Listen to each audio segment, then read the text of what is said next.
Hello. Hi, everyone. Hello, everybody. Welcome to EnvironMental Podcast. Yes, this is our podcast where we investigate different aspects of sustainability and we choose one a month and we dive deep into that aspect. Boom. Yes. And this month we are talking about sourcing. Yeah, All about it. holy crow. Honestly, I have to say I'm pleasantly surprised with where we're at. I like in the beginning, last month we talked about deforestation and it was so fucking sad making. Yes, it was Um, and tough, Yeah, it sad, was very. hard. it And we kind was, of came into this one being like, all right, I know, okay, we were not super hopeful that we would have solutions. And ever, ever again. We were like, there's never going to be yeah. us being helpful ever again. But last week we talked to Trish. She was dope. This week we did research and read Dr. Bronner's new book that literally came out a week ago. Yes, it did. Yes, it came out at the beginning of March. Yes, and it's called Honor Thy Label by Gero Leson. Yeah. And he is like one of the top exec people in their special operations team, I think is what I'm doing this Mhm. because that's what they call themselves. That's like, Yeah. or what Dr. Brenner's calls them. And he, all around badass, I would say, travels the world, does great things with sourcing. This couldn't have been a better book for us. Like it came out, I don't even know. You were looking for books It was and, incredibly you were like, serendipitous, I would say. That, yeah. yeah, yeah, you were looking for books and you were like, "Hey, so this one's coming out in March. It's about Dr. Bronner's and Honor the Label and how they do their sourcing and how they build value chains." And I was like, Yeah. yes, yes, And we were yes, already starting, like we were already in the sourcing like yeah, time period. Like we already knew that sourcing was our topic for this particular month. And finding a book that about sourcing and like how a brand actually did it is actually kind of hard to find. yeah, So like a lot of the books out there are just kind of like there may be about supply chains, there may be about yeah, like finding products to sell, but it's not at all the perspective that we were really looking for, which is like how they deal with the hardships of finding an ethical supply chain. right. And magically this book arrived. And Yes. Dr. Bronner's has been a magic influence in my life. Can I just say, before we really dive into this book, that like my first foray with Dr. Bronner's, I was like 19 and I was learning about like I was like called a hippie and like getting really into it. And I loved their label and I read it and I've used Dr. Bronner's ever since. But then in 2016, Courtney and I had a chance to go to Burning Man and from Dr. Bronner, like we camped with the Dr. Bronner's camp. Highly Mhm. recommend if you are a burner, check out the All One camp because they have a foam dome and they actually talk about it in this book. They have a fire truck that like burn that like uh spits foam at you and then you just shower all together. It's great. So that was my first foray into Burning Man, which is where I have like made a ton of friends, have a standing camp now, and also like that's where I met my partner and basically why I live in the Netherlands and sort of why dandelion branding maybe exists. So like thank you Yes. Dr. Bronners for my life. I don't know. I think that's very, yeah, that is a good way to put it. Yeah, nothing about your life would be where it's at right now if it wasn't for Dr. Bonner's partnering with the brand that we were working with at the time Yep. to give us the opportunity to come there and to work in their camp and just be a Yeah. part of the All One camp. And they were so incredibly welcoming and open, and it was really, really phenomenal just to kind of see how that group of people operated their camp, how they set everything up. Yeah. Yeah, it was so exciting to be able to help Yeah. set everything up with them at Burning Man. Yeah, Um, they're so established and also there. And since then, like I've been able to do a lot of direction in my own camp and also like the things we learn at how to relate to people and like I think partially being for me at least being comfortable with like we swear and often like a sailor and we are very comfortable in the way that we occupy space like comes from being able to see that is such a dynamic brand and they're so massive and people still love them regardless of how they show up because they show up. they're unapologetic and they Yes. are they Yeah. are themselves through and through, and this Yeah. book is definitely a reflection of that. And it is but it's Completely. polarizing, but that's what's so incredible about the Dr. Bronner's brand is that Mhm. they are so dedicated to their values, and they don't care that it is Right. polarizing. Like, you're either with Right. us or you're not, and that's cool. um they don't want to Yes. be a brand that applies to, that is universal for every For single. everyone. They could be, but like, yeah, I mean, they are so Yeah. just open with all of their brand values, and Mhm. it's really an inspiration. Yeah, they're a really, really good model for in their transparency and their values and how they communicate for sustainable brands around the world. Absolutely. Yeah. I love you, Yeah. Dr. Brunners. Thank you. Yeah. So thank you, Dr. Bronner's, for changing our lives Yeah. and for writing this book, because it is, I mean, just an incredible resource Yeah. for people who own or operate a brand that Yep. if you are supplying anything from anywhere in the world, you can learn something from this book. Absolutely. I think they do. We were laughing. They're definitely honoring the label. The book is like real wordy. It, like the label. But that again, that's just that's how they operate and it's lovely. They wouldn't Um have it any other way unless there was an hour-long section about psychedelics in Amsterdam, like what? It's so it's true. It's true. That's there. Um yeah. yeah, yeah. It's And it's it's funny. It actually made me want to like go to the head shop. Um it's like I'm in the Netherlands. I could do that. But I think also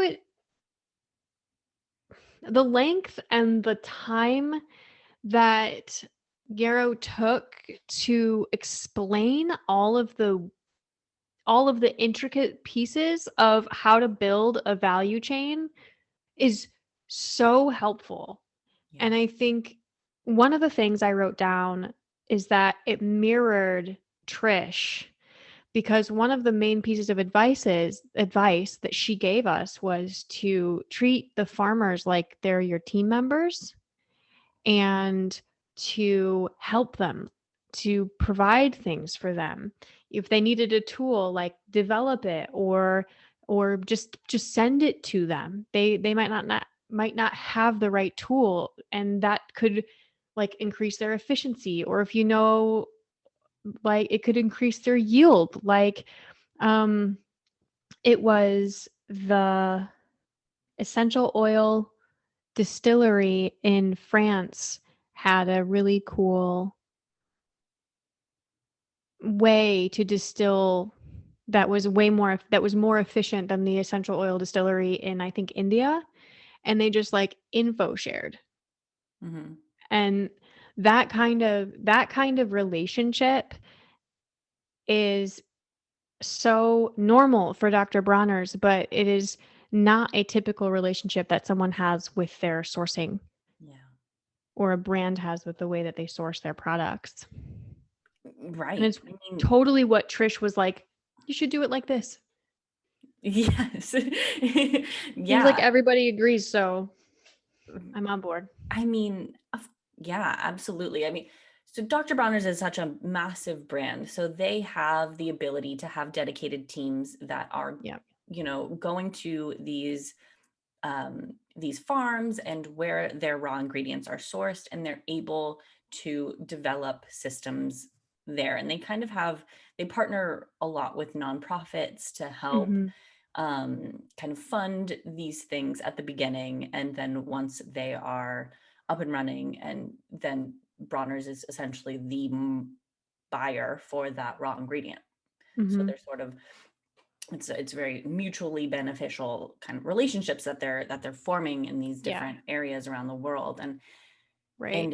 it's just And kind they, of incredible that a brand is dedicating that many yeah. resources to establishing these incredible fair trade sources that Yep. are not exclusive to Dr. Bronner's, that like any brand could now partner with these farms and these Mm-hmm. processing facilities that exist Mm-hmm. because they're their own entity. And that's a Yeah. beautiful, beautiful thing. They've opened up the ability for other businesses to be able to operate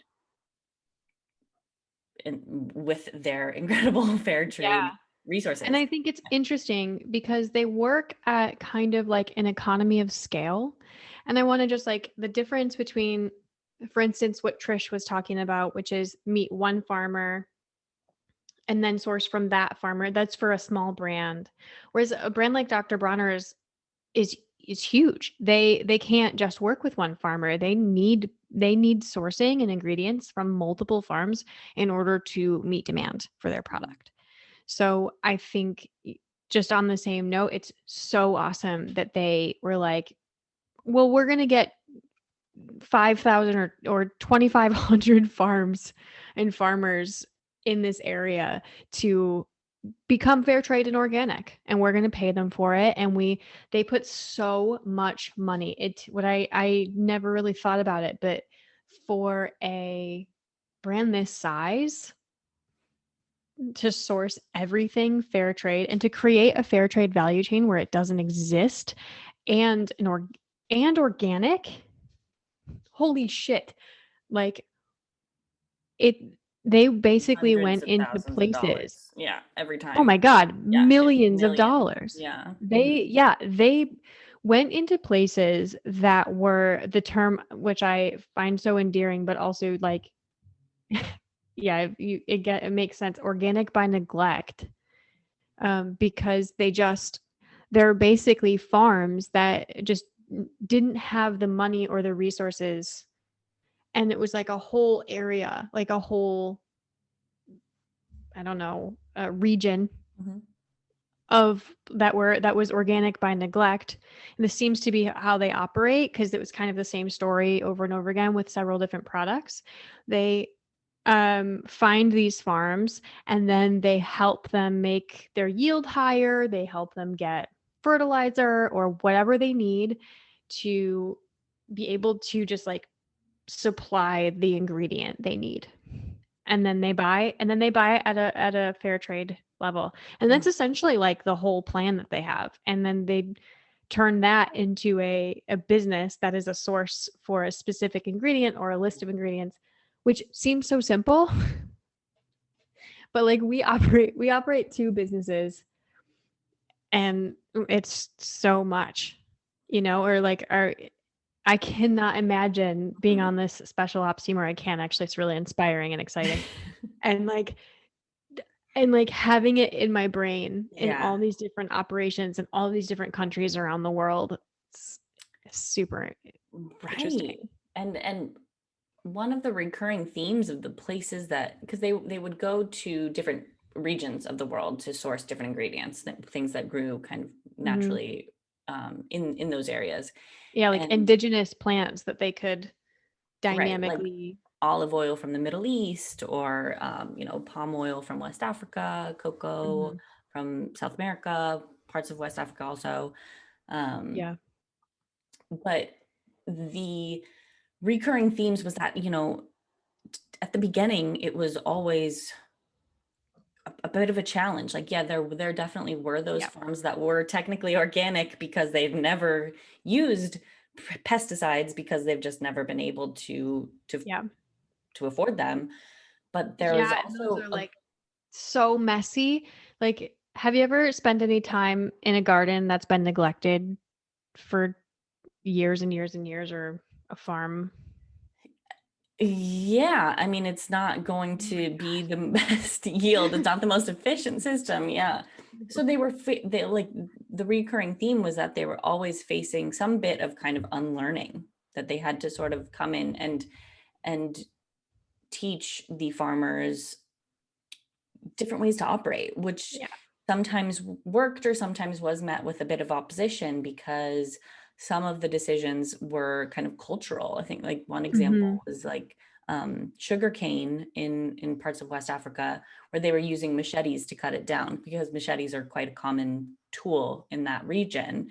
And they didn't want to use any sort of other tool because that was just like culturally what they wanted to use, but it was actually like demolishing the plant.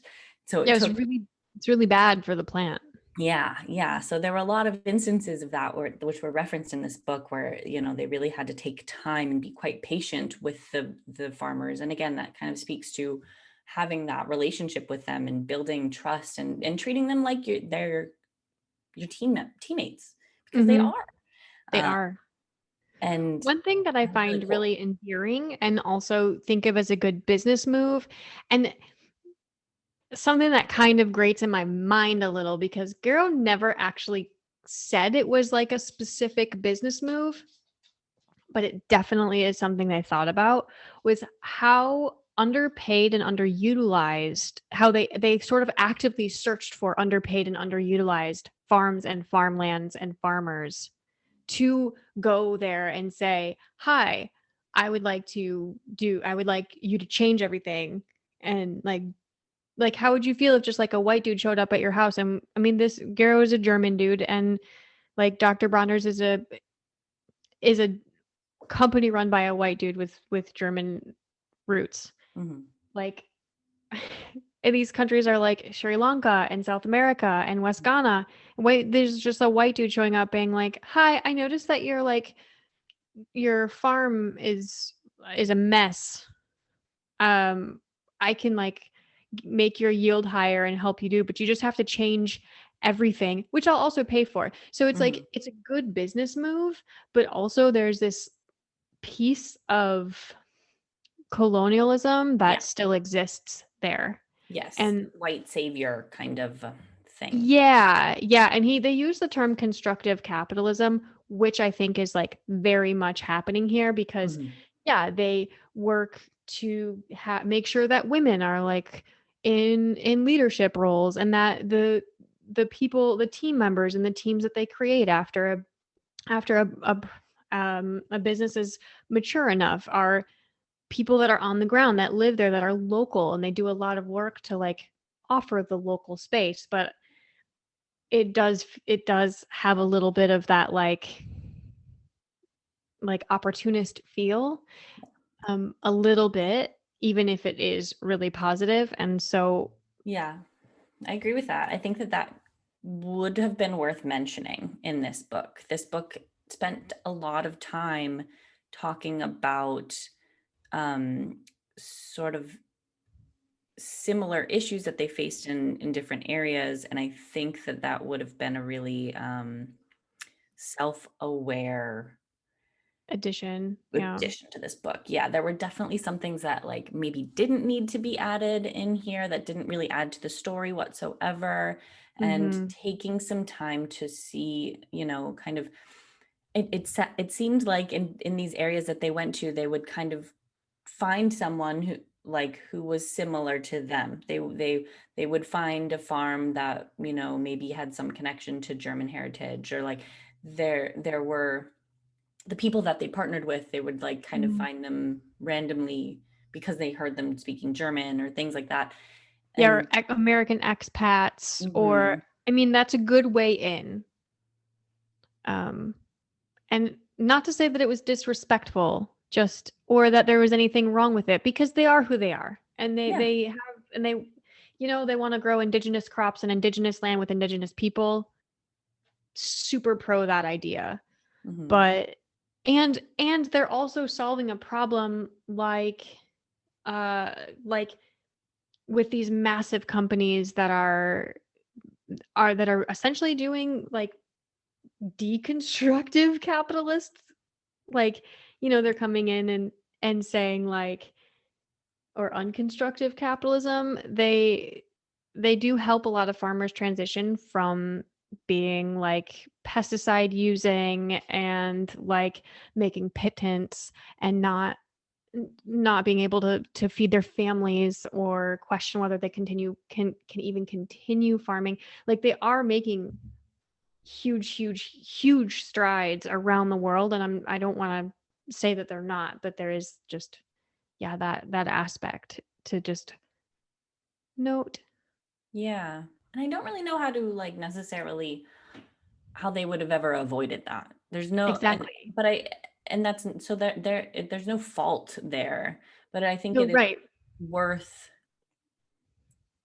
being aware of that it is, Mhm. that yeah, it's still rooted in this, oh, we will come with our money and our knowledge and our like, master's degrees and Mhm.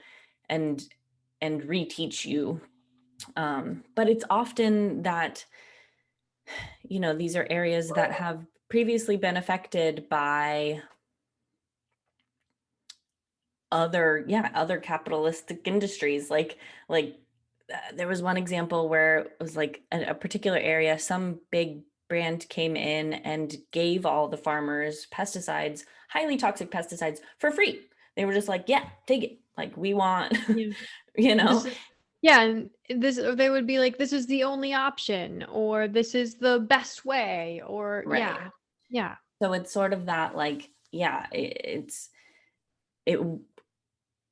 there were a lot of areas that weren't necessarily, they just didn't, yeah, I mean, they just didn't know that there was a better way, I guess. Mhm. They've been taught that that was the better way, to use traditional pesticides, to monocrop, to, yeah, I guess just these traditional farming Mhm. concepts. And Dr. Bronner's comes in and is like, here's a new idea in general, like in its Yeah. entirety, this regenerative agricultural model. Um, it's, yeah, it's a lot of ways kind of helping those areas get back to their roots, right? Where there's like Yeah. so much biodiversity, Yep. and that was really lost within, the Yeah. past couple generations, really. Yeah. It wasn't too long ago. No, it wasn't. Yeah. What I'm so enthralled by is how much like German influence there is here. And Hmm. even in like in this book, it would be like, there's a German. And then we just talked with a client who talked about the German standard, the traditional German standard. And before Dandelion, I worked with a brand called Sanandi that did regenerative agriculture, and it has a beautiful farm in Mexico that is headed by a German man. And I want to know more about like Yeah. why we keep running into that, I guess. Germ. That's just kind of something that's like another serendipitous thing. Hmm. Uh, so I'm interested in it, and Yeah. like I'm like, maybe it's just because like my partner is Dutch and his father is German, and that's just like what I. No, it's definitely standing out as like they're a group of people that are sort of setting precedents here and that are really upholding some pretty Mhm. incredible standards for sourcing and for Yeah. like farming and just kind of like And anything. agriculture, yeah. They just Shout they out to create Rudolf Steiner. they they just create standards and like hold people to them really with a lot. I Yeah, like they have a lot of integrity. It's interesting that Yeah, that's German a people do common have a thread. lot of integrity. It's like Mhm. part of the thing. It's like it's the rule. Yeah. Done. There was a big section of this book that spoke about German heritage and kind of the, Yeah. growing up being German in the 60s, and Yep. how that really kind of, they didn't have any pride in being German at that Yeah. time. And Yeah, and they just talked about he was also very open about like Nazis and the Holocaust and the like the feeling of that late like after the war. Yeah. It does make sense though, don't you think that like the idea that we have of Germans is that they just hold true to their word, they just follow through. That like after listening to him talk about being German and not being Mhm. like open, I don't want to say openly German, but like openly like patriotic, Yeah, patriotic. Yeah, yeah. Mm. that he was that what that whole a whole generation or two generations or maybe even three generations, we're in a third now, feel like, you know, we really need to stand by what we say. We like Mhm. really need to make it up and just be really fucking good. Yeah. Like maybe that's a pervasive thing and that's why we see this like German influence of positivity on the world. If I mean, I think that that makes sense, and if that's kind of the flow of what's happening, I think that's a beautiful thing, and It's awesome. yeah, if they can take, you know, their ingrained determination and like their kind of this movement towards a more sustainable future Mhm. and I mean, it just seems like they're creating Yeah. so many of the organizations and the Yeah. certifications and things that are going to move And and this also forward. energy. Yeah, Yeah. They're yeah, also huge, which I just think we just decided innovators. we'll talk about next month, and we'll probably see a bunch of influence in Germany from Germany in that aspect too. Also, they were the first people to have like a test for COVID. Really? Yeah, I remember that because the US didn't want to accept it or something. Um, and they wanted to develop their own test. But Wow. anyway, they're just like so like forward. Yeah, yeah. Definitely innovative, forward thinking, Yeah, solutions oriented, really. Like so much. it's yeah, I It's really impressive. yeah, it seems like they tend to be leaders in a lot of this, or it's Yep. just funny that we're just kind of finding this throughout the process of doing this research that there are a Mhm. lot of German-based organizations, or Yep. a lot of the funding that went to the projects that Dr. Bronner's used came from foreign NGOs Mhm. um, that were German-based. Yeah, so Yep. Also really Dutch the Dutch there's a Dutch sustainable bank that they mentioned in here. Interestingly enough, we have a Dutch client that also talked about that today. the same So bank. so the Really? Triodos. Yeah, they talked about the sustainable he talked about the sustainable bank and how it's a little difficult to get funding and it's not that much funding when you get like the first pieces of that as a small business, like you don't get so much money as an influx, but there are sustainable banks here that like do their due diligence to make sure that what they're offering you is um, only if you're doing good in the world. Hmm. I feel like we're just like connecting to this massive network of sustainability, and it That's feels cool, really man. it's so it feels so special that it's like, Yeah, okay, well, it's out here. It yeah, exists. Now yeah. we get to just like help network and connect it and connect Yes. the brands we work with and the brands that are on the directory like with each other and with these awesome sources like Fair for Life. I never would have known about Fair for Life if we hadn't read this book. It's so funny how, I mean, literally just 2 episodes of this podcast ago, we were like, I don't even know what resources are out there. Like, Yeah. like we really went in it thinking that, because we had heard from other business owners and people who were in decision-making positions, that finding reputable sources was really, really challenging. And Right. it felt like they were on an island floating alone in a sea of bullshit. And And they are. They're not. they're not right, but yes, But there is definitely this interconnected web of really, really incredible resources and people Yeah. doing phenomenal work. And it feels very exciting for us to kind of have pinpointed some of them. Yeah, And exactly. You know what they're not good at though? These resources is SEO marketing. Yeah. or marketing. So like they're and Yes. I'm saying that in terms of like we do marketing, but I'm also saying it in terms of like actually if you start just base Googling, this shit does not come up. I'm No. so grateful for Trish. I'm so grateful for Dr. Bronner's and this book because they just laid out, they just said, like, here's a bunch of awesome sources for you Yeah. that, like, our clients, we've never come across, we've never found. They don't just, they have to, like, No. show up.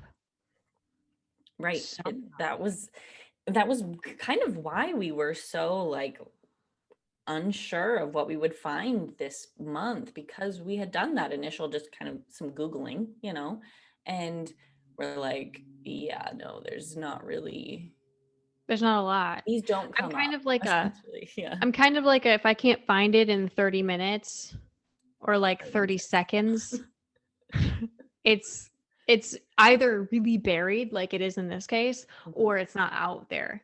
mhm.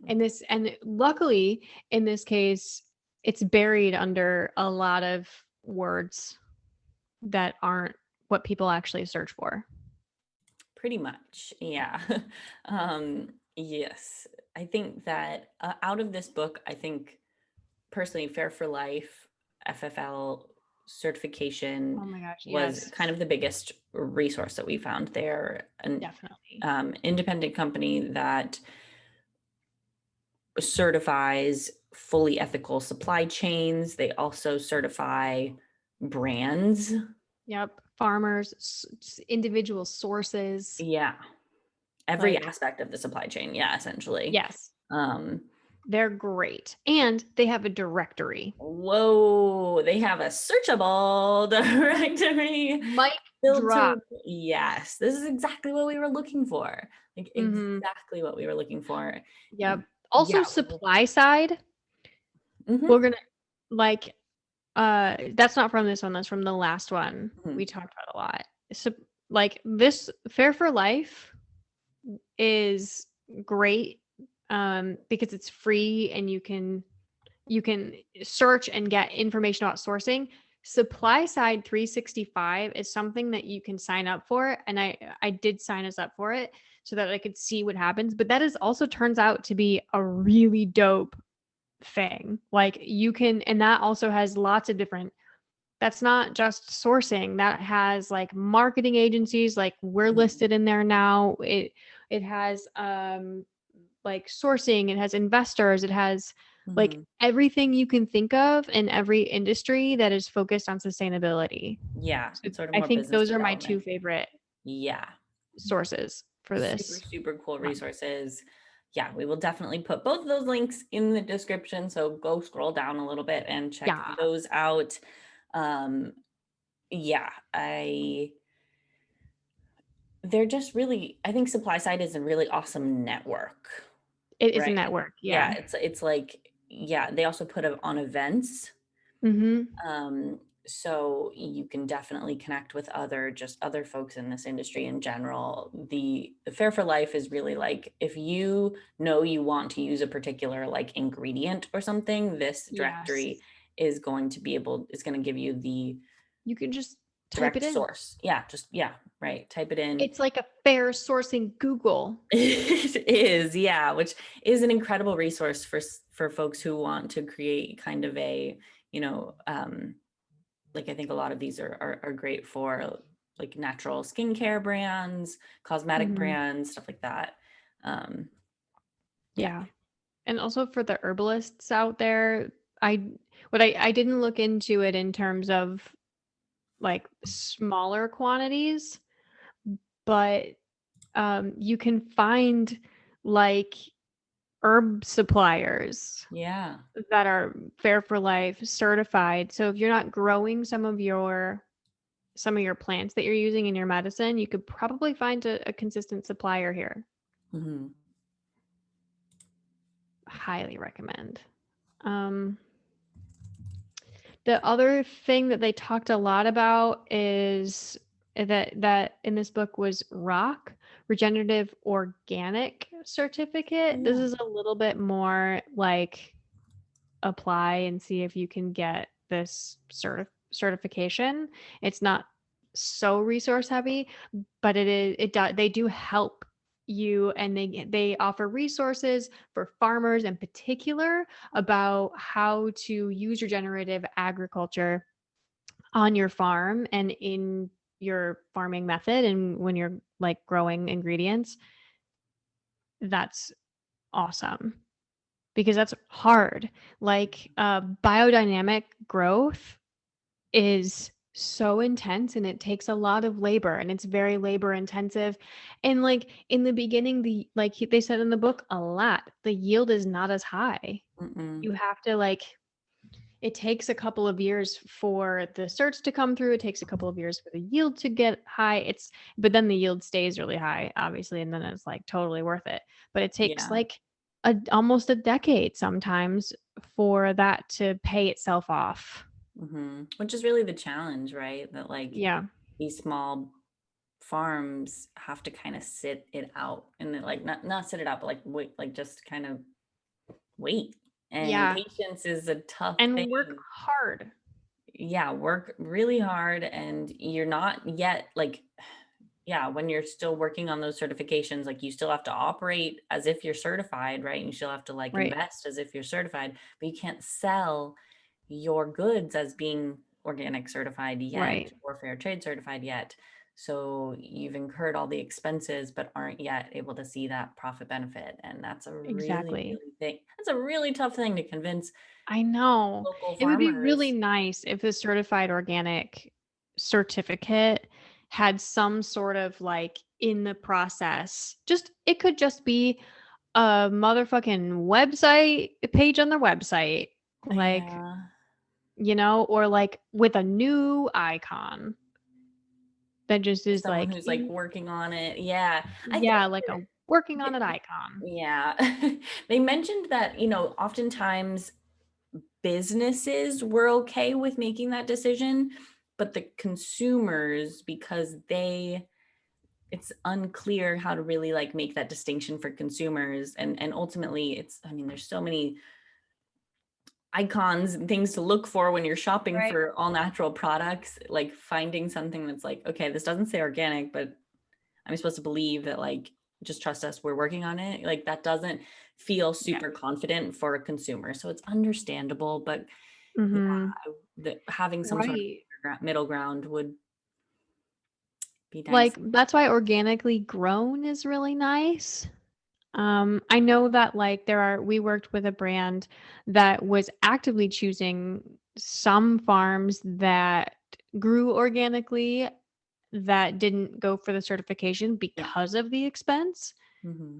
And so they wanted to like do the regenerative ag, do the organic growth, make money, and then pay for the certification later. Um, and the way that we communicated about it was just to be transparent and just say that, like, this is organically grown. Certification is really expensive, Yeah. you know? Yeah. But it's tough because you'll still have some people who, don't trust that. I suppose it's like Yeah. you have to build trust in other ways with your audience. Yeah, you always need to build trust in other ways with your audience too. Also, Surely. Yeah. I think like there's a growing number of people that aren't really all about the organic certification Yeah. that because you can have like 25% or something or 20% of non-organic ingredients in your product. True. And that's a known standard in the organic standard. So Mhm. like when you say that and you share that information and say we've decided not to go with this because we don't feel like it actually means anything except for like they're charging you a shitload of money to be able to say that you're organic when we're more than organic. Yeah. That's strong. That's a strong stance to be in. Absolutely, absolutely. That was actually like kind of in the beginning of this book. They touched on that a bit because Dr. Bronner's was a part of essentially like a lawsuit with Whole Foods, not a, like they were on the same side, suing brands that use the term organic, Yeah, but didn't, but weren't, right, that or were were using this greenwashing. other, yeah. Oh, it was because there was no, that was, it was That's- because there was no skincare standard. mm, So, yeah, when it comes to food and consumables, there was a rule about when you can say organic, you have to be certified. But that rule didn't communicate or didn't apply to okay. skincare.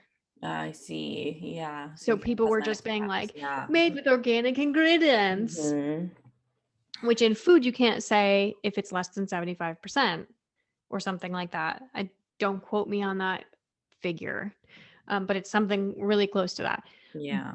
In skincare, you could say it if there was like a drop of essential oil that was organic. Exactly. Yeah. That was Right. what they were suing about, Yeah. which I Yeah. think has changed, but I'm not 100% sure. That I don't know. Yeah, there are so many of these kind of regulatory bodies and certifications that it's a little bit tough to navigate, um, what Yeah, they'll mean and I what, know. yeah, what's I good. know. Because definitely some of them leave a lot to be desired. And they talk about Yeah. that in this book. And like there was a different fair trade certification that they were working with. Flow. Flow cert that yeah, that one really only covered a few like massive global commodities and was not operating on a smaller level. Hmm. Um, And wasn't helpful in creating a new value chain. Like they weren't really ready to or interested in, it seemed like, adding different products or yeah. creating new value chains or like being a part of that. They just kind of will like fly in and be like, yes, this one, bye. Yeah, it wasn't as like all encompassing as Fair for Life. Yeah, I'm a Mhm. Fair for Life convert. Yeah, that definitely seemed like the absolute coolest resource, and it was a major part of this book. Yeah. Yep. Yeah. Gosh, yeah, really so many good tips about how to kind of operate your business within Yep. this book. Like we can't even get into all of them because like we said, it was probably about a 12-hour, It's a 12-hour book, 12 audio book. audiobook. Yeah. It's a So 12-hour audio book. there was a lot. There was a lot to unpack in There was a there. lot, and there was a lot of products and a lot of value chains and different learnings from every single one of them. Also, there's some like juicy human call outs. They really There's a little like bit of drama. Yeah. yeah, they don't skimp on the drama. Like Mm. it's fine. It's honest. I mean, it was just sort of an interesting, yeah, it was all real examples of the issues that you'll face when you are Yep. working with people around the world that have different languages, different cultures, different ideas, Yep. and trying to get people on the same page is a Yep. challenge. But it's all just human connections, and yeah, the conclusion to the book was really cool. Just Yeah. Be well, good, do good. be good. Yeah, yeah. If businesses just want to do good, you can. Yep. And that's ultimately up to businesses to make that decision, up to cut consumers to demand that of the businesses that they support Hmm. and yeah, kind of Yeah. not thinking of profit over people and really thinking of people, Yeah. planet, and then profit. Yeah. Yeah. And also doing good and being internal first. Yeah. Like pay your employees well. Hmm. Or a business owner, don't like just keep making money, one of the things is that it was Yeah. easy for them to, it's easy for Bronners to have extra money to give to these charities and to build these NGOs and to like be around the world because they put an income cap Mm-hmm. on the family. They don't need more money. Yep. They, treat your employees well, respect them, be fair to your suppliers, and like help them if they need more. Don't expect things that they can't give you, especially if you go there and that you see that they're facing challenges, you know? Yeah. And Runners goes to like war-torn countries and countries that have experienced natural disaster and human disaster. They talked about like Chevron and like they talked a lot about the environmental issues and he was like, you can say what you want about things like deforestation and the shitty nature, you didn't use the word shitty, but the shitty nature of like how these farms are kept, but don't forget the role that Western companies have played in creating these environmental issues. Absolutely. It's yeah, this is an inspiring book.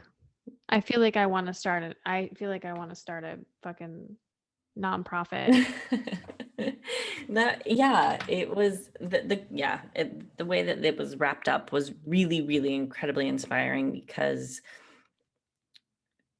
there are yes, there are a lot of challenges, but there are just as many people who are interested in finding solutions, and it's just about kind of connecting them and creating Mhm. connections within this kind of ecosystem of people who are prioritizing sustainability Mhm. and all of the aspects of sustainability. And um, yeah, it's really, really cool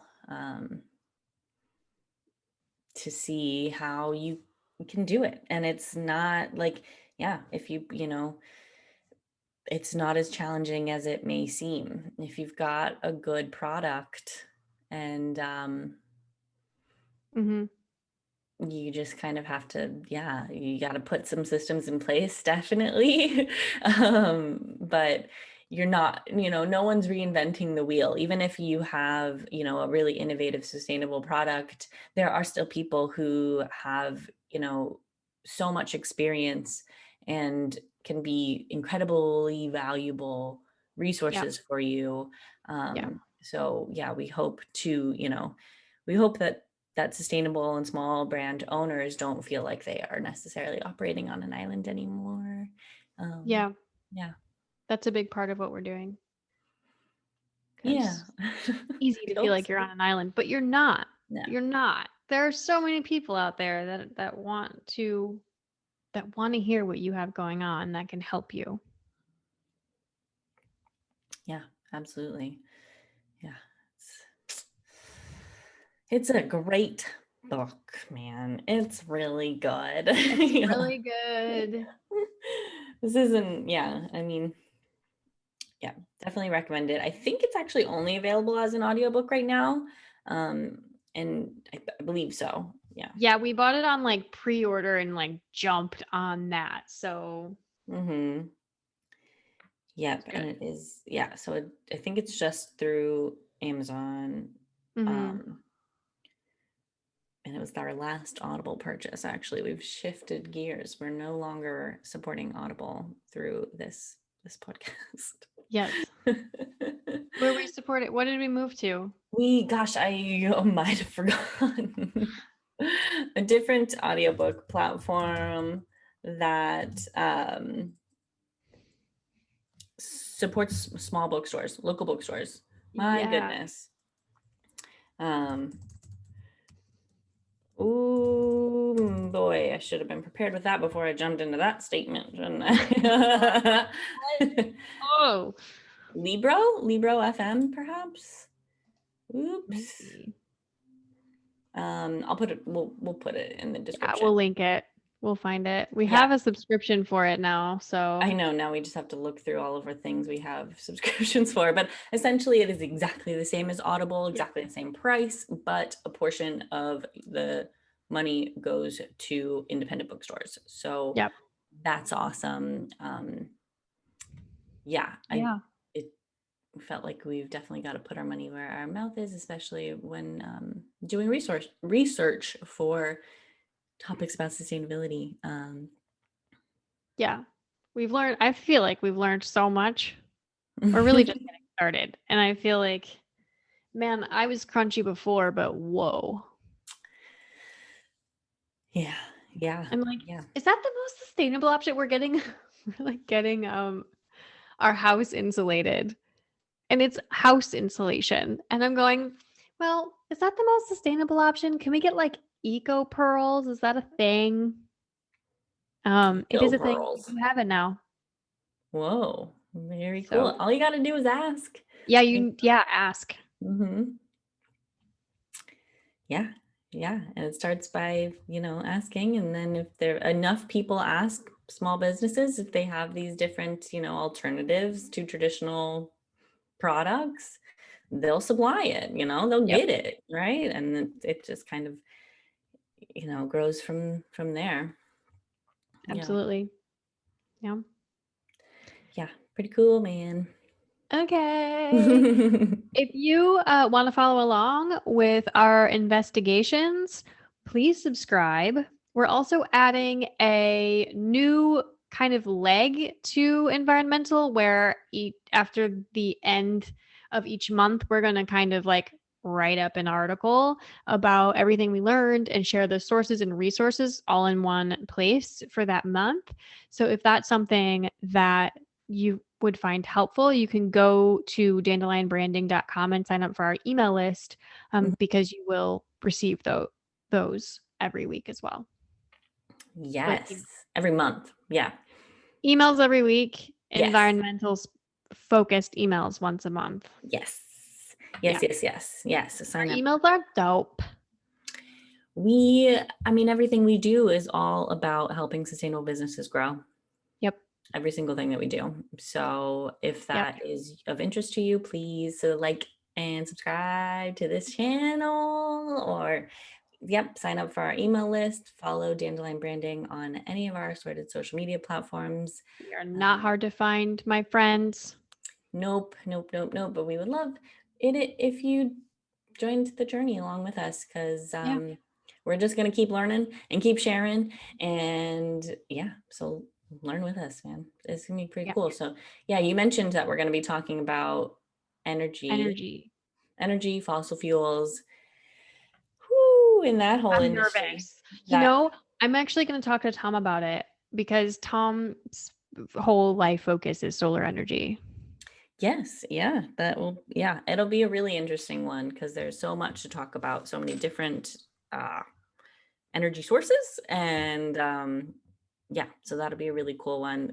Next week we'll do an overview podcast Yep. episode, and then we'll start jumping into energy. So yeah, if you have any questions about the fossil fuel industry in general, anything like Yeah. that, definitely add those into the comments here, because we'll definitely like investigate that and add that to what we want to learn. Yeah. Yeah. Anywho, yes, thank you guys so much for watching or for listening, and And see you yeah, next week. yeah, bye. Bye.